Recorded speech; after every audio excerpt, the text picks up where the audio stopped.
Hello दोस्तों, कैसे हैं आप लोग। आशा करते हैं अच्छे होंगे, मस्त होंगे और स्वस्थ होंगे। तो दोस्तों, आज का यह वीडियो आप लोगों के लिए बहुत ही महत्वपूर्ण होने वाला है, क्योंकि दोस्तों इस वीडियो में हम लोग संख्याओं के बारे में समझेंगे मेरे भाई। संख्याओं के बारे में कि प्राकृतिक संख्या किससे कहते हैं, पूर्ण संख्या किससे कहते हैं, पूर्णांक संख्या किसे कहते हैं, सम संख्या किसे कहते हैं, विषम संख्या किसे कहते हैं, और भाज्य संख्या किसे कहते हैं, अभाज्य संख्या किसे कहते हैं, परिमेय संख्या किसे कहते हैं, अपरिमेय संख्या किसे कहते हैं, ऐसे वास्तविक संख्या किसे कहते हैं, अवास्तविक संख्या किसे कहते हैं। तो मेरे भाई इन्हीं सब के बारे में आज हम लोग पूरा एकदम आसान तरीके से समझेंगे मेरे भाई। और एक एक लाइन का आप लोगों का आंसर रहेगा कि प्राकृतिक संख्या किसे कहते हैं। ठीक है मेरे भाई, तो वीडियो को आप लोग पूरा देखिए और वीडियो अच्छा लगे तो वीडियो को लाइक और चैनल को सब्सक्राइब जरूर कीजिए। तो आइए हम लोग देखते हैं मेरे भाई, इनको प्राकृतिक संख्या को समझते हैं कि प्राकृतिक संख्या किसे कहते हैं मेरे भाई। तो आइए देखते हैं हम लोग।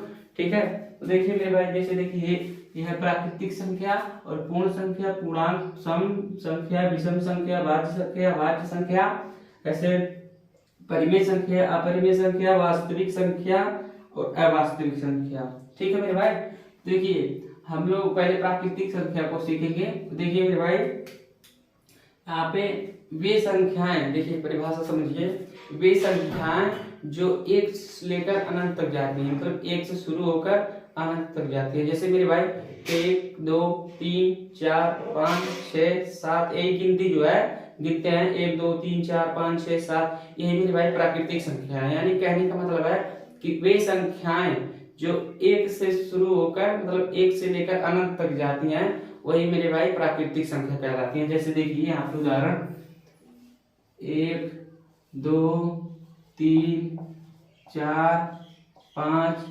6 7, ऐसे मेरे भाई ऐसे लेकर अनंत तक। ये देखिए अनंत का चिन्ह है, ऐसे अनंत का चिन्ह होता है। तो अनंत तक जाती है संख्याएं जो एक से लेकर अनंत तक जाते हैं मेरे भाई, वो प्राकृतिक संख्या कहलाती हैं। आप लोग कॉपी में लिख भी सकते हैं, वे संख्याएं जो एक से लेकर अनंत तक जाती हैं उन्हें हम प्राकृतिक संख्या कहते हैं। अनंत का मतलब मेरे भाई जिसका कोई अंत ना हो उसे अनंत कहते हैं। मतलब आप सबसे बड़ी से बड़ी संख्या लिख देंगे, उससे भी मतलब कोई ऐसी बड़ी संख्या है ही नहीं जिससे बड़ा कोई ना हो। मतलब सबसे बड़ी संख्या पता नहीं, मतलब इतना बड़ा है उसे हम गिन नहीं सकते हैं, इतना बड़ा मतलब अनंत। एक अनंत का मतलब वही है कि जिसका कोई अंत ना हो। तो मतलब सबसे बड़ी संख्या, बड़ी से बड़ी संख्या मेरे भाई, बड़ी से बड़ी संख्या यहाँ पर रहेगा। यानी कहने का मतलब है ये संख्या जो एक से लेकर अनंत तक जाती है मेरे भाई, मतलब एक से शुरू होती हैं 1 2 3 4 5 6 7 8 9 10 11 12 13 14 15 16, ऐसे मतलब मेरे भाई 100 200 400 ऐसे 500 1000 तक, लाख करोड़ अरब, मतलब जहां तक जा पाए वहां तक जाएगी। मतलब इसे प्राकृतिक संख्या कहते हैं। ठीक है मेरे भाई, और देखिए पूर्ण संख्या किसे कहते हैं। पूर्ण संख्या मेरे भाई, इसमें जो प्राकृतिक संख्या है उसमें जीरो जोड़ दीजिए, उसी को पूर्ण संख्या कहते हैं। जैसे देखिए यहाँ से अब ये संख्या एक से शुरू हो रहा था ना मेरे भाई, लेकिन ये जो पूर्ण संख्या है ये जीरो से शुरू होगा। जैसे 0 1 2 3 4 5 6 7, ऐसे मेरे भाई ऐसे ये भी अनंत तक जाएगा। ठीक है, ये भी अनंत तक जाएगा। ठीक है मेरे भाई, ऐसे देखिए मतलब ये जीरो से शुरू होता है मेरे भाई, जो एक से शुरू होता है उसे प्राकृतिक संख्या कहते हैं, और ये जीरो से शुरू होता है इसलिए इसको पूर्ण संख्या कहते हैं। ठीक है मेरे भाई, जैसे 0 1 2 3 4 5 6 7 8 9 10 11 12 13 14 15 16 17 18, ऐसे अनंत तक जाएगा। ठीक है मेरे भाई, ऐसे देखिए पूर्णांक संख्या किसे कहते हैं। तो मतलब इसका पूर्ण संख्या का परिभाषा आप लोग लिख लीजिएगा, वे संख्याएं जो जीरो से लेकर अनंत तक जाती हैं, मतलब जीरो से शुरू होती है और अनंत तक जाती हैं, उसे पूर्ण संख्या कहते हैं। ठीक है, और इसका पूर्णांक संख्या का आप लोग परिभाषा लिख लीजिएगा, वे संख्याएं जो माइनस के अनंत से लेकर प्लस के अनंत तक जाती है। ठीक है मेरे भाई, जैसे माइनस का अनंत मतलब जैसे इधर जीरो के इधर जाएंगे तो इधर भी संख्याएं रहती है मेरे भाई, लेकिन वो नेगेटिव रहती है। जैसे देखिए हमारा मान लीजिए ये जीरो है, इधर क्या रहता है 1 2 3 4 5 ऐसे 6, ऐसे ऐसे हमारा मेरे भाई प्लस का अनंत तक रहता है, मतलब प्लस का अनंत। ठीक है, लेकिन इधर जब जाएंगे तो -1 -2 -3 -4 मतलब माइनस की संख्या इधर होती है मेरे भाई, ठीक है। और -5 -6 ऐसे लेकर माइनस के अनंत तक, ठीक है मेरे भाई, ऐसे माइनस के अनंत तक जाती है, ठीक है। ऐसे देखिए माइनस के अनंत तक है, ये प्लस का अनंत है, ये मतलब प्लस का अनंत है। यहाँ पर जो ये है उसको सिंबल को ना लगाए तो भी मतलब प्लस का चिन्ह है मेरे भाई, मतलब प्लस का अनंत है और ये माइनस का अनंत है। यानी वे संख्याएं पूर्णांक संख्या किसे कहते हैं, तो वे संख्याएं जो माइनस के अनंत से लेकर यहाँ प्लस के अनंत तक जाती हैं उसे मेरे भाई पूर्णांक संख्या कहते हैं, ठीक है। अब देखिए जितना जीरो के इधर जितना जाएंगे उतना कम संख्या आप लोगों को मिलेगा, मतलब उतना कम वैल्यू वाला संख्या मिलेगा। जैसे देखिए इधर जितना जाएंगे उतना ज्यादा वाला संख्या मिलेगा, ज्यादा। जैसे एक है, एक कम है 2 से, अब इधर जाएंगे तो बड़ा बड़ा संख्या मिलेगा, मतलब ज्यादा वाला संख्या मिलेगा, बड़ी संख्या। इधर जाएंगे तो छोटी वाली संख्या मिलेगी, जैसे -1 -2 -3। तो मेरे भाई माइनस जो 2 है ये इससे छोटा है, इससे बड़ा ये है, मतलब इससे ये बड़ा है यानी ज्यादा है, ठीक है मेरे भाई। तो इसमें -2 से बड़ा है, ठीक है। -6 से -1 बड़ा है, ठीक है। लेकिन यहाँ पर 1 से बड़ा 6 है, ठीक है। लेकिन यहाँ पर माइनस में उल्टा होता है मेरे भाई, एक यहाँ पर -1 इससे -6 से बड़ा है, लेकिन यहाँ पर 1 से बड़ा 6 है, ठीक है मेरे भाई। अंतर समझ में आ रहा है आप लोग को ना। और जितना इधर जाएंगे उतना कम वाली संख्या मिलेगी, ठीक है, कम वैल्यू वाली यानी छोटी संख्या मिलेगी, ठीक है मेरे भाई। तो छोटी संख्या बड़ी संख्या आप लोग जानते ही होंगे। जैसे हमारा 5 छोटी संख्या है और 4 मतलब 6 बड़ा संख्या है, ठीक है। देखिए अब हम लोग पूर्णांक संख्या सीख चुके हैं, इसका परिभाषा आप लोग लिख लीजिएगा। वे संख्याएं जो माइनस के अनंत से लेकर प्लस के अनंत तक जाती हैं उन्हें हम पूर्णांक संख्या कहते हैं, ठीक है मेरे भाई। जैसे माइनस अनंत से लेकर इसे -6 -5 -4 -3 -2 -1 0 1 2 3 4 5 6 7 8 9 10 11 12 13 14 15 इसे प्लस के अनंत तक, ठीक है मेरे भाई। अब देखिए सम संख्या किसे कहते हैं, तो वे संख्याएं जो 2 से कट जाए यानी जिसमें 2 से भाग चला जाए, ठीक है मेरे भाई। तो जैसे देखिए 2 से कौन कौन संख्या कटती हैं जिसमें 2 से भाग चला जाता है, तो देखिए 2 हो गया, 4 हो गया, 6 हो गया, 8 हो गया और यहाँ पे 10 हो गया, ऐसे 12 हो गया, 14 हो गया, 16 हो गया, 18 हो गया। ऐसे मेरे भाई मतलब करते करते ऐसे अनंत संख्याएं हैं जो हमारे मतलब जो सम संख्या है वो अनंत संख्या है। ऐसे देखिए 18 के बाद 20, 20 के बाद 22, 24, 26, 28, 30, 32, 34, 36, 48, ऐसे मेरे 22, 40 ऐसे मतलब अनंत तक जाएगा, ठीक है। तो देखिए मतलब कहने का मतलब है सम संख्या का परिभाषा क्या होता है, वे संख्याएं जो 2 से कट जाए मेरे भाई, जिनमें 2 से भाग चला जाए। अब देखिए इसमें 2 से भाग जाएगा कि 2 एक कम 2 होगा, ऐसे मतलब ऐसे भाग देने का यही है रूल ना। तो आप ऐसे भी देख सकते हैं, देखिए 2 एक कम 2 चला गया मेरे भाई ना। ऐसे 4 में भाग दीजिए, 2 दूना 4 पूरा पूरा चला गया।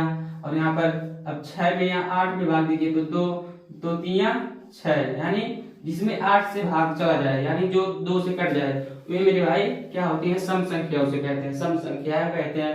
सम संख्या कहिए चाहे सम संख्या कहिए, मतलब एक संख्या मतलब एक जब संख्या रहेगा तो उसे सम संख्या कहेंगे। लेकिन जब यहाँ पर ज्यादा संख्याएं हैं मतलब ज्यादा संख्या है तो यहाँ पर संख्याएं कहेंगे इसको, ठीक है।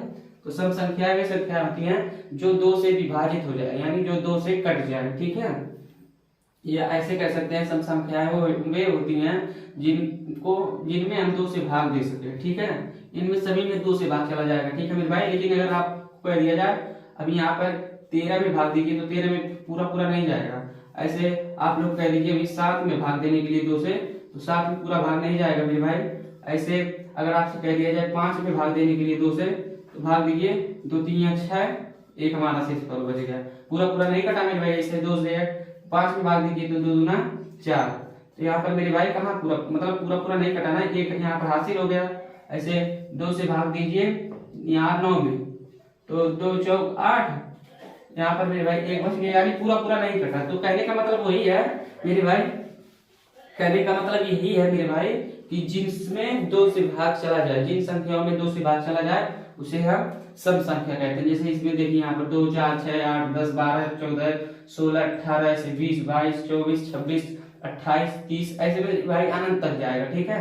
और देखिए यहाँ पे विषम संख्या किसे कहते हैं, तो वे संख्याएं जिनमें 2 से भाग ना जाए। ठीक है मेरे भाई, वे संख्याएं जो 2 से विभाजित ना हो उन्हें हम विषम संख्या कहते हैं। या ऐसे भी कह सकते हैं कि वे संख्याएं जो 2 से ना कटे उसे हम विषम संख्या कहते हैं। ठीक है मेरे भाई, जैसे देखिए 1 हो गया, यहाँ पर 2 नहीं मेरे भाई, यहाँ पर 1 हो गया, 3 हो गया, 5 हो गया, 7 हो गया, 9 हो गया, फिर 11 हो गया, 13 से हो गया, और यहाँ पर 15 हो गया, ऐसे मेरे भाई 17 हो गया, यहाँ पर 19 हो गया, 21 हो गया, ऐसे मेरे भाई मतलब करते करते ऐसे अनंत तक जाएगा ये भी। ठीक है मेरे भाई, इसका भी कोई अंत नहीं है। ऐसे 21 हो गया, फिर 23 हो गया, फिर 25 हो गया, फिर 27 हो गया, फिर 29 हो गया, 31 हो गया, 33 हो गया, ऐसे मेरे भाई अनंत तक जाएगा। ठीक है, बस 2 से जिसमें भागना जाए वो सब है पूरा।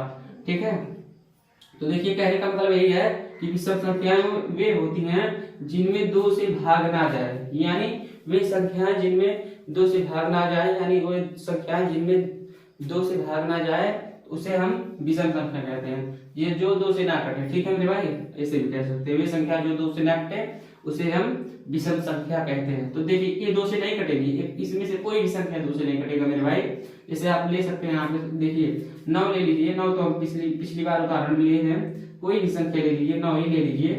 देखिए 9 से 2 से 9 नहीं कटेगा, 2 चौक 8, 1 बच गया मेरे भाई यहाँ पर शेषफल। ऐसे 13 ले लीजिए, 13 तो 2 छक 12, 1 बच गया यहाँ पर, पूरा पूरा ये भी नहीं कटा। ऐसे 17 ले लीजिए या 15 ले लीजिए, जो भी ले रहा हूँ आप लोग को। देखिए 2 से काटिए इसको, 2 8 16, तो मेरे भाई 2 8 16, 17 में से 16 कटा 1। ऐसे मेरे भाई 21 ले लीजिए, चाहे जो संख्या ले लीजिए इसमें से मेरे भाई। देखिए 2 से इसको भाग दीजिए तो 2 दाएं 20, मेरे भाई यहाँ पर 21 में से 20 घटेगा तो कितना, एक शेषफल आ जाएगा। यानी पूरा पूरा संख्या नहीं कट रहा है मेरे भाई। तो देखिए इसी को हम लोग विषम संख्या कहते हैं, यानी वे संख्या जो 2 से ना कटे, जिनमें 2 से भाग ना जा सके उसे हम विषम संख्या कहते हैं। ठीक है, अब देखिए भाज्य संख्या किसे कहते हैं, तो मेरे भाई वे संख्याएं जिनके केवल 2 गुणनखंड होते हैं, 2 गुणनखंड या 2 से कम गुणनखंड होते हैं। ठीक है, जैसे देखिए गुणनखंड का मतलब मेरे भाई क्या होता है, जब उसका लासा निकालते हैं तब गुणनखंड आता है। जैसे देखिए 4 है, ठीक है, मतलब उदाहरण में हम लिख दे रहे हैं मेरे भाई। जैसे देखिए 4 हो गया, 6 हो गया, 8 हो गया, 9 हो गया, फिर 10 हो गया, 12 हो गया, ऐसे मेरे भाई 14 हो गया, 15 हो गया, 16 हो गया, 16 फिर यहाँ पर 18 भी हो गया मेरे भाई, ऐसे 18 20 भी हो गया, ऐसे मेरे भाई 21 भी हो गया। ठीक है, तो यहाँ पर देखिए अब ऐसे ऐसे मेरे भाई ये भी अनंत तक जाएगी। ठीक है, ये भी अनंत तक जाएगी। तो देखिए मेरे भाई अब इसको देखिए क्या क्या कहा गया है, इसका परिभाषा। भाज्य संख्या किसे कहते हैं, तो वे संख्याएं जिनके 2 से अधिक गुणनखंड हो, यानी 2 से अधिक गुणनखंड हो। तो देखिए मेरे भाई 4 को हम किस किस संख्या से काट सकते हैं, तो 4 को मेरे भाई 4 में 1 से विभाग चला जाएगा, और 2 से विभाग चला जाएगा, और 4 से विभाग चला जाएगा। ठीक है, तो इसके 3 गुणनखंड हो गए ना मेरे भाई। जैसे 1 से भी इसमें भाग दे सकते हैं, और 2 से विभाग दे सकते हैं, और 4 से विभाग दे सकते हैं। तो मेरे भाई इनके 3 गुणनखंड हो गए। ऐसे भी आप लोग समझ सकते हैं, जैसे 4 को हम कैसे लिख सकते हैं, 2 गुणे 1। ठीक है मेरे भाई, यानी 2 दूना 4, 4 एकम 4। तो इसके मेरे भाई देखिए कितने हो गए, यहाँ पर देखिए 1 और 3 हो गया ना मेरे भाई। यानी भाज्य संख्या क्या होता है मेरे भाई, तो वे संख्याएं नहीं मेरे भाई, यहाँ पर भाज्य संख्याएं उसे कहते हैं जिनके 2 से अधिक गुणनखंड हो। ठीक है मेरे भाई, तो वे संख्याएं जिनके 2 से अधिक गुणनखंड हो उन्हें हम भाज्य संख्या कहते हैं। और वे संख्याएं जिनमें 2 मतलब वे संख्याएं जिनका 2 से अधिक गुणनखंड ना हो, यानी 2 गुणनखंड हो या 1 गुणनखंड हो, उसे हम लोग अभाज्य संख्या कहते हैं। जैसे देखिए अभी ये जो 4 है ये भाज्य संख्या है। जैसे देखिए इसके कितने गुणनखंड है, तो 3 गुणनखंड है, तो इसलिए हम लोग इसको भाज्य संख्या कहेंगे। और देखिए 6 क्या है, 6 में भी 6 को हम 6 से काट सकते हैं, और फिर किससे काट सकते हैं, 3 से काट सकते हैं, 3 दूना 6, और फिर मेरे भाई 1 से काट सकते हैं। हर संख्या को 1 से काट सकते हैं, ठीक है मेरे भाई। 1 से काटेंगे तो संख्या वही आएगा, उससे मतलब नहीं है, लेकिन हर संख्या को हम 1 से काट सकते हैं, ठीक है। तो मेरे भाई ये 6 भी मान लीजिए आपका यही है भाज्य संख्या। जैसे 6 मतलब 6 नहीं मेरे भाई, ऐसे हम इसको लिख सकते हैं 3 गुणे 2 गुणे 1, यानी 3 दूना 6, 6 एकम 6, यानी 3 गुणनखंड है इसके। और देखिए मेरे भाई ऐसे 10 देख लीजिए या कोई भी संख्या इसमें से देख लीजिए, सबके गुणनखंड है। तो 2 गुणे 5 गुणे 1, यानी ऐसे मतलब 10 को हम किससे काट सकते हैं, 1 से काट सकते हैं, 2 से काट सकते हैं, 5 से काट सकते हैं, और स्वयं 10 से काट सकते हैं। इन संख्याओं से देखिए मेरे भाई इसके 4 गुणनखंड है, यानी कि ये भी संख्या जो है हमारा समसंख्या मतलब भाज्य संख्या है, भाज्य संख्या, ठीक है मेरे भाई, भाज्य संख्या है। तो मेरे भाई आप लोग समझ ही गए होंगे। और देखिए हम लोग भाज्य और समझते हैं अभाज्य संख्या किसे कहते हैं। तो मेरे भाई वे संख्याएं जिनका केवल 2 गुणनखंड होता है। जैसे देखिए यहाँ पर मेरे भाई 2 मान लीजिए हो गया, 2 3 5 7 8 9 10 11 13 15 16 मेरे भाई यहाँ पर 17 हो गया, और 19 हो गया, यहाँ पर 23 हो गया। ऐसे मेरे भाई ए बी अंक तक जाएगा, ठीक है, ऐसे ए बी अंक तक जाएगा मेरे भाई, ठीक है। तो देखिए अब इनका 2 से अधिक गुणनखंड नहीं होते हैं, ठीक है मेरे भाई। जैसे देखिए अब यहाँ पर 3 देखिए, 3 किस संख्या से कटेगा, 1 से भी कटेगा और 3 से कटेगा, और किसी भी संख्या से नहीं कटेगा। यानी 3 को हम ऐसे लिख सकते हैं ना मेरे भाई, तो यहाँ पर ऐसे लिख सकते हैं ना, देखिए 3 गुणे 1, यानी 3 गुणे 1, 3 एकम 3। तो मेरे भाई इसके 2 गुणनखंड होते हैं। ऐसे मान लीजिए 7 का, तो 7 1 से कटेगा और 7 से कटेगा, स्वयं से कटेगा, ठीक है मेरे भाई। तो देखिए कोई भी संख्या हो गया मेरे भाई, वो स्वयं से कटेगा और 1 से कटेगा, ठीक है। लेकिन और जो मतलब जो भाज्य संख्याएं होती हैं उसमें से कुछ और संख्याओं से कट जाता है। जैसे देखिए यहाँ पे 1 से कट गया है 7, और 7 से कटेगा। ऐसे मेरे भाई 11 देखिए, 11 किससे कटेगा, यहाँ पर 1 से भी कटेगा और 11 से भी कटेगा, ठीक है। तो यानी हम 11 को ऐसे भी लिख सकते हैं, 11 गुणे 1, यानी 11 एकम 11। ऐसे मेरे भाई देखिए यहाँ पर 17 देख लीजिए, 17 किससे कटेगा, 1 से कटेगा और 17 से कटेगा, और किसी भी संख्या से नहीं कटेगा, ठीक है मेरे भाई। कहने का मतलब यही है कि वे संख्याएं वे संख्याएं जिनका केवल 2 गुणनखंड होता है, ठीक है मेरे भाई। वे संख्याएं जिनका 2 गुणनखंड होता है उसे हम अभाज्य संख्या कहते हैं, और वे संख्याएं जिनका 2 से अधिक गुणनखंड होता है उन्हें हम भाज्य संख्या कहते हैं, ठीक है मेरे भाई। यानी इसका उल्टा यही होता है मेरे भाई, ठीक है। जैसे सम संख्या का उल्टा विषम संख्या होता है। जैसे सम संख्या का परिभाषा क्या है, वे संख्याएं जिनमें 2 से भाग जा सके, तो ये उसे सम संख्या कहते हैं। अब वे संख्याएं जिनमें 2 से भाग ना जा सके, मतलब ना जा सके, इसका उल्टा, तो उसे विषम संख्या कहते हैं, ठीक है मेरे भाई।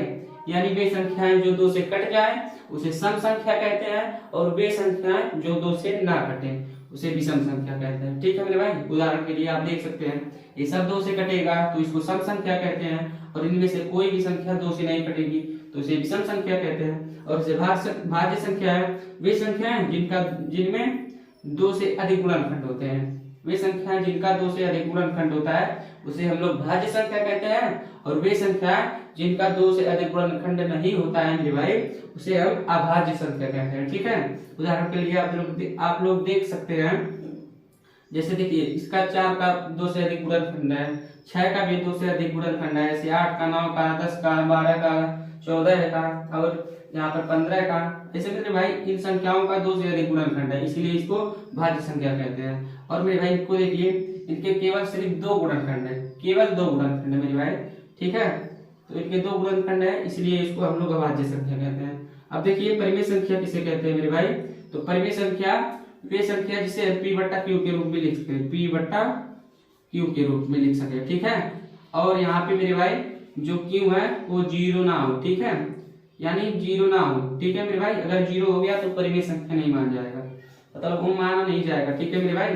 जैसे 5 ये जीरो ना हो नीचे वाला, मतलब ऊपर कोई संख्या रहे नीचे भी कोई संख्या रहे, लेकिन ये क्यू जो है ये जीरो ना हो, इस तरह से ना हो मेरे भाई, ये परिमेय संख्या नहीं है, ये परिमेय संख्या नहीं है, गलत हो जाएगा, ठीक है। तो परिमेय संख्या वे होती है जिन्हें हम, मतलब इसका परिभाषा भी आप लोग लिख सकते हैं। तो परिमेय संख्या उसे कहते हैं जो जिसे हम लोग p बट्टा क्यू के रूप में लिख सकें और q बराबर, जो q बराबर जीरो ना हो, ठीक है मेरे भाई। यानी कहने का मतलब है वे संख्याएं जिसे हम p बट्टा क्यू के रूप में लिख सकें और q बराबर जीरो ना हो, ठीक है, उसे अपरिमेय संख्या कहते हैं। तो देखिए यहाँ पे जैसे 1/2 हो गया, 4/5 हो गया, कोई भी संख्या रहे मेरे भाई, ऐसे 3/9 हो गया या 10/5 हो गया, 20/40 हो गया। तो मेरे भाई कोई भी संख्या रहना चाहिए और यहाँ पर नीचे जीरो नहीं होना चाहिए, ठीक है। 30/50 हो गया, इससे मेरे भाई ये भी अनंत संख्याएं होंगी, ठीक है। यानी बट्टे में जीरो ना हो और कोई भी संख्या हो, ठीक है। तो देखिए जिसे हम p बट्टा क्यू के रूप में लिख सके और q बराबर जीरो ना हो, तो मेरे भाई देखिए p बट्टा क्यू के रूप में लिखे हैं और यहाँ पर q जो है यानी नीचे वाला जो है जीरो नहीं है, इसे हम लोग परिमेय संख्या कहेंगे, ठीक है मेरे भाई। और देखिए अपरिमेय संख्या किसे कहते हैं, तो वे संख्या है जिसे हम p बट्टा क्यू के रूप में ना लिख सके और जो q बराबर जीरो, मतलब q बराबर जीरो हो सके, यानी वे संख्या है जिनको हम p बट्टा क्यू के रूप में ना लिख सके उसे अपरिमेय संख्या कहते हैं। इसको इसका उल्टा मेरे भाई, जैसे देखिए इसका एग्जांपल देखिए, जैसे ये हो गया √3, ऐसे √5, ऐसे √7 हो गया, ऐसे √8 हो गया, ऐसे मेरे भाई मतलब 10 हो गया। जो अंडर में संख्या होती है उन्हीं को हम लोग अपरिमेय संख्या कहते हैं। देखिए यहाँ पे ऐसे हो गया हमारा 12, ऐसे हमारा हो गया, ऐसे हमारा हो गया 13 हो गया मेरे भाई, ऐसे हमारा हो गया 17। तो मेरे भाई ये सब मतलब संख्याएं जो हैं ये सब अपरिमेय संख्या हैं, ऐसे ऐसे मेरे भाई अनंत तक जाएगा, ठीक है। तो देखिए ये संख्याएं जिनको हम p बट्टा क्यू के रूप में ना लिख सकते हैं मेरे भाई, उसे हम लोग अपरिमेय संख्या कहते हैं। जैसे √3 हो गया, √5 हो गया, √7 हो गया, मतलब इसमें इसके बीच भी संख्या जो है वो भी होगा, यानी दो इसके बीच में यहाँ पे देखिए 4 नहीं होगा मेरे भाई, 4 तो परिमेय संख्या है, यानी 6 भी है, √6, √7, √8, √10, √11, √12, मतलब इसको जो ए वाला है ना मेरे भाई उसको अंडर रूट कहते हैं, यानी यहाँ पे लिख दे रहे हैं मेरे भाई, जैसे देखिए अंडर रूट कहते हैं, ठीक है मेरे भाई, यानी इसको अंडर रूट कहते हैं, ठीक है। अब देखिए आगे यहाँ पे वास्तविक संख्या किसे कहते हैं मेरे भाई, वे संख्याएं जिनको हम संख्या रेखा पर लिख सकें या दर्शा सकें। संख्या रेखा किसे कहते हैं मेरे भाई, आप लोग नहीं समझते हैं तो देखिए संख्या रेखा किसे कहते हैं। तो मेरे भाई संख्या रेखा यहाँ पर बना दे रहे हैं, यहाँ पर देखिए ऐसे एक रेखा होता है जो दोनों तरफ बढ़ती जाती है, कोई इसका अंत नहीं है, मतलब इधर यहाँ तक अभी जाएगी, उधर वहां तक जाएगी, खूब दूर दूर तक जाएगी, ठीक मेरे भाई। यहाँ पर बीच में जो होता है वो 0 होता है, इधर 1 होता है, 2 होता है, 3, 4, 5, 6, 7, 8, 9, 10, ऐसे मतलब मेरे भाई ऐसे अनंत तक, ठीक है, प्लस के अनंत तक। और इधर आइए तो -1, -2, -3, -4, -5, -6, माइनस के अनंत तक जाएगा, ऐसे मतलब माइनस के अनंत तक जाएगा, ठीक है मेरे भाई। यानी इसको धनात्मक पूर्णांक कहते हैं।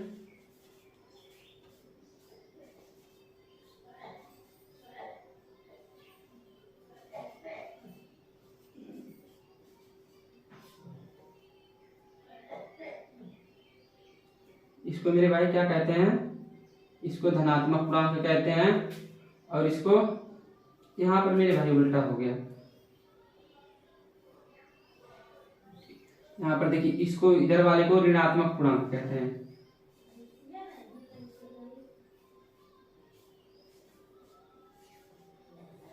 इसको मेरे भाई देखिए जो जीरो के इधर होती है इनको ऋणात्मक पूर्णांक कहते हैं और इसे धनात्मक पूर्णांक कहते हैं इधर वाले को। देखिए जैसे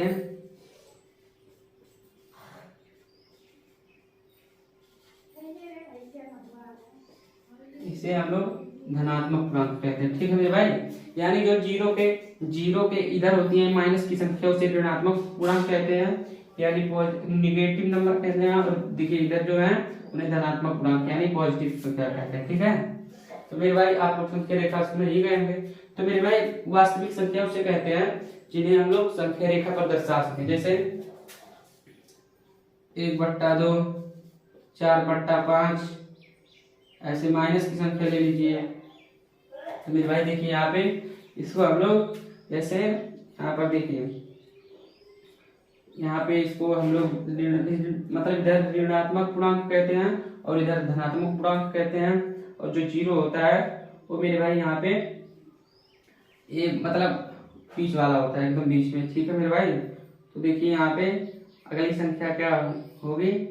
तो मेरे भाई देखिए यहाँ पे जैसे एग्जाम्पल के लिए मान लीजिए वास्तविक संख्या किसे कहते हैं, तो वे संख्या जिनको हम संख्या रेखा पर दर्शा सकते हैं। तो मेरे भाई ये सब है ही। तो यहाँ पर देखिए -5 हो गया या -7 हो गया, माइनस की सभी संख्या हो मेरे भाई। यहाँ पर 1/-4 हो गया, ऐसे 3/5 हो गया, ऐसे मेरे भाई कोई भी संख्या √6 हो गया, √7 हो गया, √9 हो गया, ऐसे मेरे भाई ये भी संख्या है अनंत तक जाती है। ठीक है, ये भी संख्या है अनंत तक जाती है। तो अब देखिए अवास्तविक संख्या किसे कहते हैं, जिन्हें हम लोग मतलब मेरे भाई इसका उल्टा होगा। ठीक है, इसका उल्टा होगा डायरेक्ट मेरे भाई ए होगा, इसका उल्टा ए होगा, इसका उल्टा ए होगा और इसका उल्टा ए होगा। ठीक है मेरे भाई, यानी ये सब उल्टा उल्टा आपस में होती हैं। देखिए वे संख्याएं जो मतलब वे संख्याएं जिन्हें हम संख्या रेखा पर दर्शा सकें उसे हम लोग वास्तविक संख्या कहते हैं। और वे संख्याएं जिनको हम लोग संख्या रेखा पर ना दर्शा सके वे उसे हम अवास्तविक संख्या कहते हैं। देखिए जैसे माइनस का √3, माइनस का √5, यानी अंडर में माइनस का संख्या होता है। ठीक है, तो इसे हम लोग संख्या रेखा पर नहीं दर्शाते मेरे भाई। ऐसे √-7 हो गया, ऐसे √- यहाँ पर 10 हो गया, ऐसे √-20 हो गया, ऐसे मतलब ऐसे मेरे भाई ऐसे मान लीजिए मैं √21 हो गया माइनस का, तो मेरे भाई ऐसे ही भी अनंत तक जाएगा। ठीक है, इसका भी कोई नहीं अंत। तो मेरे भाई आप लोग इसको समझ चुके होंगे, तो आशा करते हैं आप लोगों को पूरा समझ में आ गया होगा। तो मेरे भाई एक बार इसको पूरा फिर से आप लोगों को समझाते रहे। ठीक है, तो आप लोग ध्यान से बस देखिएगा मेरे भाई, और वीडियो अच्छा लगा हो तो वीडियो को लाइक और चैनल को सब्सक्राइब जरूर कीजिएगा मेरे भाई। ठीक है, तो देखिए यहाँ पे प्राकृतिक संख्या किसे कहते हैं, तो वे संख्याएं जो 1 से लेकर अनंत तक जाती हैं उन्हें हम प्राकृतिक संख्या कहते हैं। या ऐसे भी कह सकते हैं कि वे संख्याएं जिनको हम गिनती में प्रयोग करते हैं, जैसे 1 2 3 4 5 6। अभी मैं आप लोगों को कह दूं कि आप लोगों के पास कितनी बुक है, तो ऐसे गिनेंगे ना 1 2 3 4 5 6 7, मतलब जितना भी बुक रहेगा ऐसे 1 से शुरू करेंगे ना, तो मेरे भाई उसी संख्या को हम लोग प्राकृतिक संख्या कहते हैं। वे संख्याएं जो 1 से शुरू होकर अनंत तक जाती हैं उसे प्राकृतिक संख्या कहते हैं। ऐसे पूर्णांक संख्या किसे, पूर्ण संख्या किसे कहते हैं, पूर्ण। अभी उसके बाद पूर्णांक समझेंगे ना, पहले पूर्ण संख्या समझ लीजिए।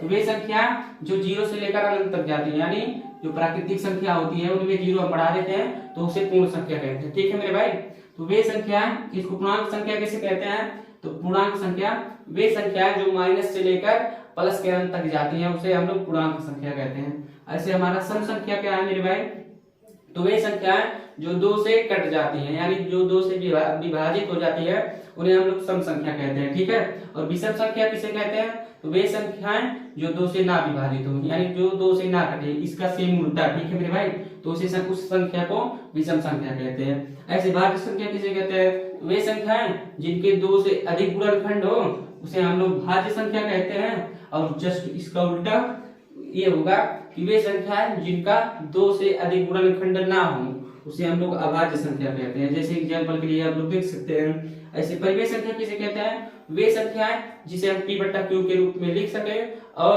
q बराबर 0 ना हो, उसे हम लोग परिमेय संख्या कहते हैं। ठीक है, एग्जाम्पल के रूप में यहाँ पर देख सकते हैं। और यहाँ पे अपरिमेय संख्या किसे कहते हैं? तो वे संख्या है जिनको हम p बट्टा q के रूप में ना लिख सके। ठीक है, उसे हम लोग अपरिमेय संख्या कहते हैं। तो जैसे आप लोग देख सकते हैं एग्जाम्पल, और देखिए यहाँ पे मतलब वास्तविक संख्या है पहले। तो मेरे भाई वे संख्या है जिनको हम संख्या रेखा पर दर्शा सके यानी लिख सके, उसे हम लोग वास्तविक संख्या कहते हैं। और वे संख्या जिसे हम लोग संख्या रेखा पर ना दर्शा सके, उसे हम लोग अवास्तविक संख्या कहते हैं। ठीक है मेरे भाई, तो आशा करते हैं आप लोगों को पूरा समझ में आ गया होगा। तो वीडियो देखने के लिए मेरे भाई पूरा धन्यवाद, और मतलब दिल से धन्यवाद करते हैं मेरे भाई। और आप लोगों को वीडियो कैसा लगा कमेंट में जरूर बताइएगा, और मिलते हैं अगले वीडियो में। पूरा वीडियो देखने के लिए दिल से धन्यवाद। ठीक है मेरे भाई, जय हिंद।